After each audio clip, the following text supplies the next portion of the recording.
Fabio Cenaceta. Danilo. Yo he recibido con agrado la provocación de Osvaldo.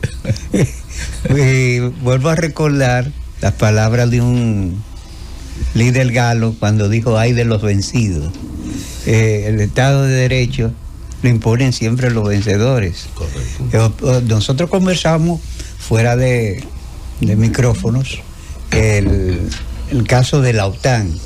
La OTAN es un tratado donde se supone que habían iguales. No habían iguales. Es el tratado que los Estados Unidos le impuso en ese momento a los países de europeos, y que hoy, por producto de las circunstancias geopolíticas, el Tratado del Atlántico Norte está reclutando naciones del Báltico, perdiendo su elemento de esencia. Y es parte de todos esos umbrales de incertidumbre que usted citaba generar en su enjundiosa y muy bien elaborada introducción. Vivimos en un mundo incierto y volátil donde la gobernanza global está en cuestionamiento. Y lo podemos ver en el Consejo de Seguridad de las Naciones Unidas. Ahora mismo, si no es disfuncionar, porque no está funcionando. Las Naciones Unidas es hoy una organización en piloto automático, justamente en un mundo en conflicto, casi reproduciendo algunos de los elementos que liquidaron la Liga de Naciones. O sea, porque los mundos se recomponen, los imperios, y ayer quizás sea interesante recordar, yo he recordado más de una vez la tesis de Spangler, como que decaen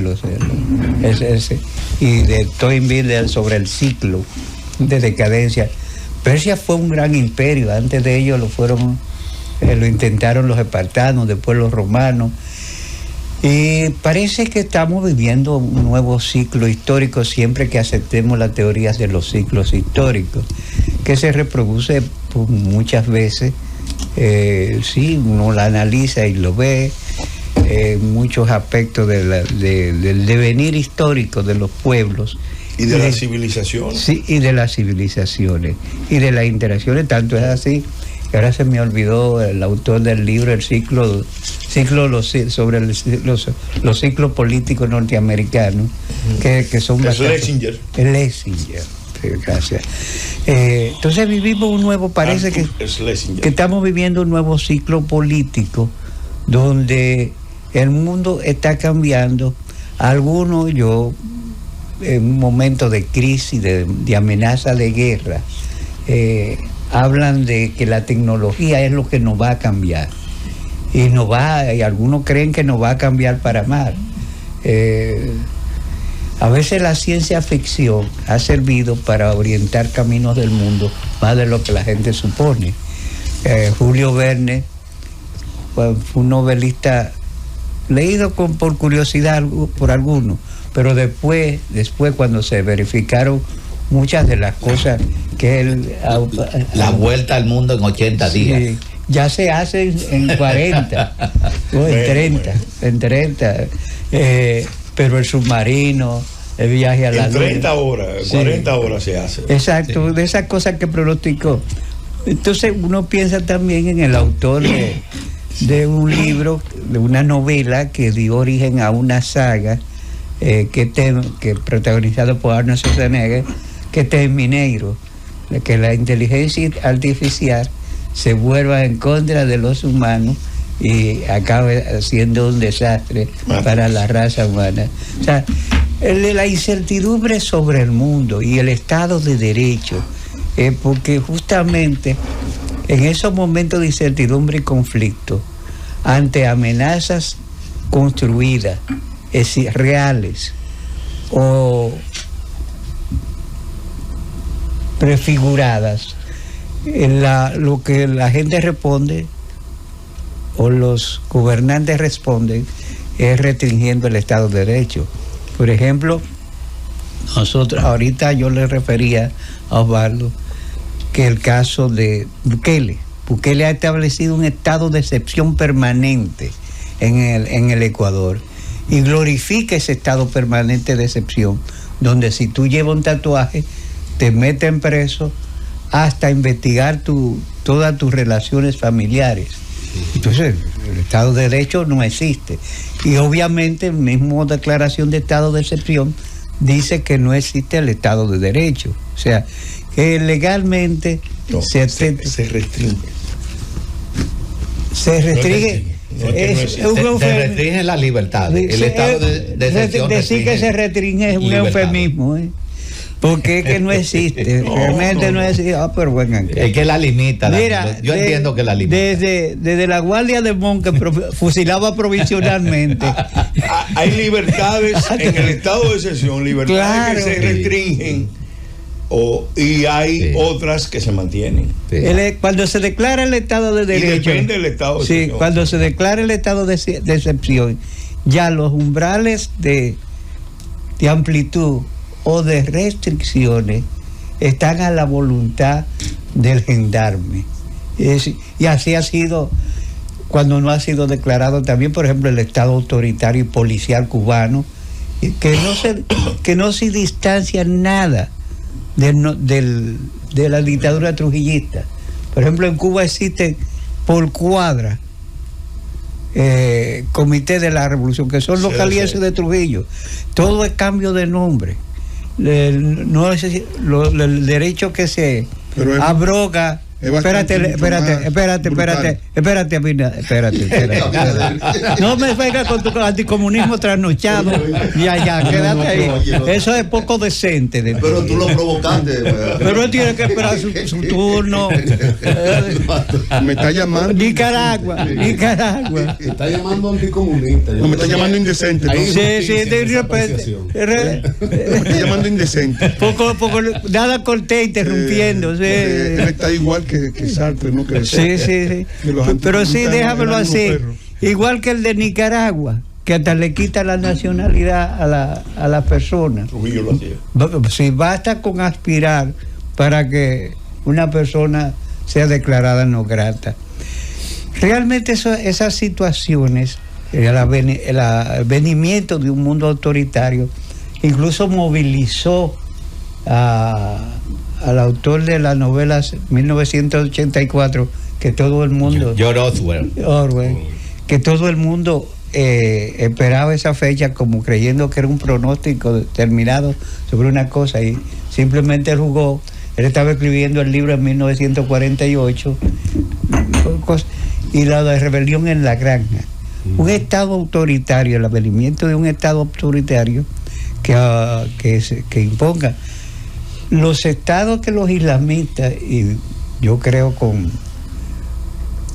Camus decía que el siglo XXI sería un siglo religioso, o no sería siglo ninguno.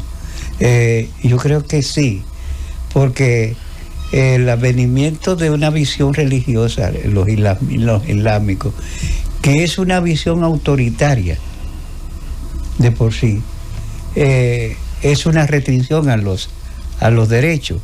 La noción de derecho que tienen los orientales, de derechos, estados de derecho que tienen los orientales, es distante de la que tenemos los occidentales.